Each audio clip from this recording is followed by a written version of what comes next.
स्वर्गीय डॉक्टर पतंगराव कदम कुटुंबियांच्या मायेचा आधार हरपला. यशोदा अक्का काळाच्या पडद्याआड. कडेगाव, सांगली सातारा स्थानिक स्वराज्य संस्था विधान परिषद मतदारसंघाचे माजी आमदार मोहनराव श्रीपती कदम यांच्या पत्नी यशोदा कदम वय वर्ष 80 यांचे बुधवारी 19 ऑगस्ट रोजी अल्पशा आजाराने निधन झाले. अक्का या नावाने त्या सर्व परिचित असलेल्या यशोदा कदम यांच्या निधनाने सोनसळ, चिंचणीसह पलूस कडेगाव मतदारसंघावर शोककळा पसरली आहे. त्यांच्या पार्थिवावर आज दुपारी 3 वाजता सोनसळ येथे अंत्यसंस्कार करण्यात येणार आहेत. यशोदा कदम यांना काही दिवसांपासून श्वसनाचा त्रास होत असल्याने पुणे येथील भारती रुग्णालयात त्या उपचारासाठी दाखल करण्यात आले होते. प्रारंभी त्यांची प्रकृती स्थिर होती, मात्र त्यानंतर प्रकृतीत चढउतार होत होते.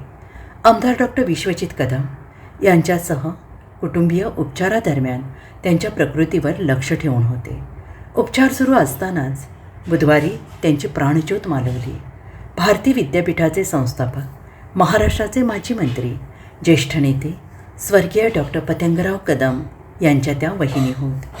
कदम कुटुंबातील जिव्हाळ्याचे आणि आपुलकीचे नाते त्यांनी आयुष्यभर जपले. मोठ्या कुटुंबातील नाती जपताना त्यांनी माया, प्रेम, आपुलकीचा आधार सगळ्यांना दिला. माजी आमदार मोहनराव कदम यांच्या प्रदीर्घ राजकीय आणि सामाजिक वाटचालीत यशोदा कदम खंबीरपणे त्यांच्या पाठीशी उभ्या राहिल्या.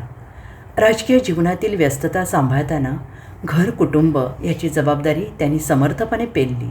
त्यांनी मोहनराव कदम यांच्या सार्वजनिक जीवनाला भक्कम आधार दिला.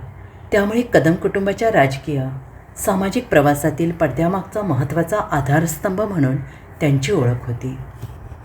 Bureau report, SPN Marathi, Kadegaon.